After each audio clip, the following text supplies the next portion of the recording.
I have locked the door and thrown the key out onto the front path. I don't want to go out, and I don't want anyone to come in till John comes. I want to astonish him. John laughs at me, of course, but one expects that in a marriage. John is practical to the extreme. He has no patience with faith, an intense horror of superstitions, and he scoffs openly at any talk of things not to be felt or seen or put down in figures. Personally, I disagree with their ideas. Personally, I believe congenial work with excitement and change would do me good.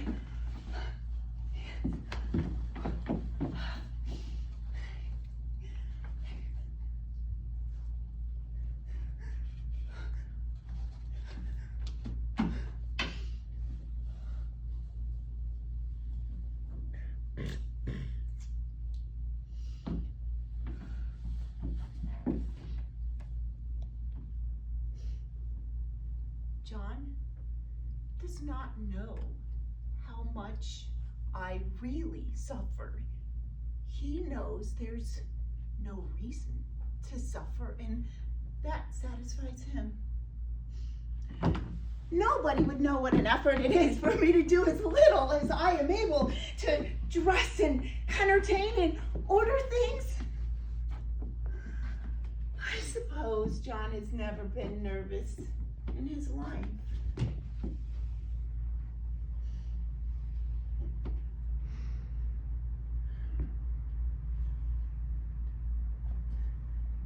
He laughs at me so about this wallpaper. There's a recurrent spot where the pattern lolls like a broken neck and two bulbous eyes stare at you upside down. It dwells in my mind so.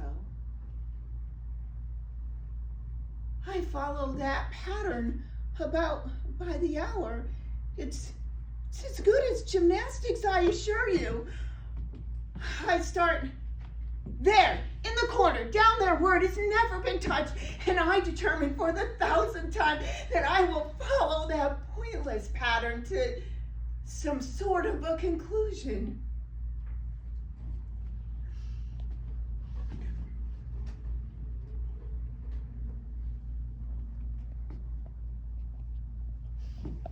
The pattern is a florid arabesque, reminding one of a fungus.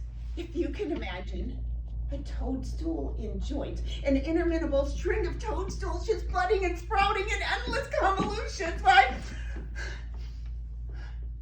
That is something like it.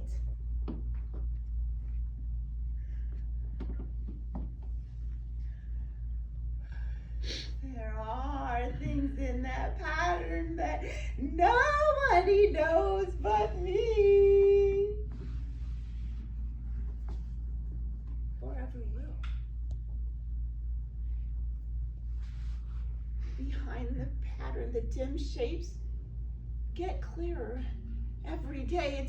It's the same shape, only very numerous, and it's like a woman stooping down and creeping about behind the pattern. Faint figure behind seems to shake the bars as if she wanted to get out. I don't like it one bit. I told John I wished he'd take me away. He says I must use my will and self-control and not let any silly fancies run away with me. Still, I don't wonder he acts so, sleeping under this paper for 3 months.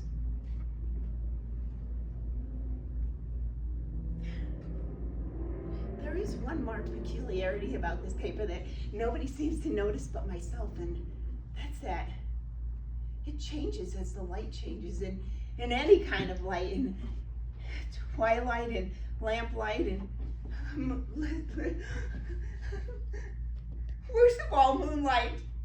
It becomes bars. The outside pattern, I mean, and the woman behind is as plain as can be. I've got a rope up here, so if she does try to get out and get away, I can tie her.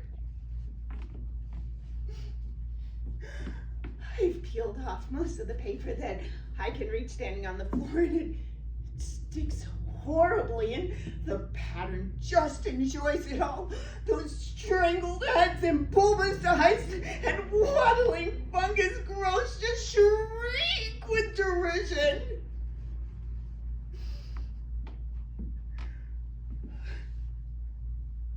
I am getting desperate enough to do something about it.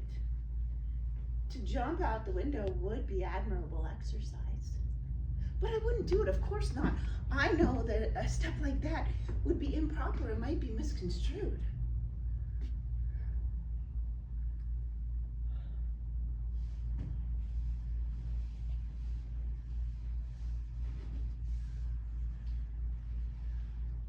I wonder if they all come out of the paper as I did.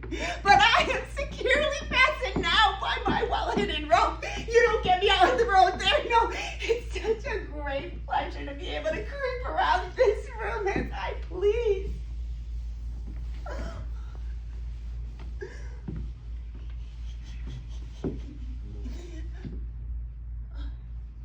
Why, there's John at the door now. It's no use, young man. You can't open it.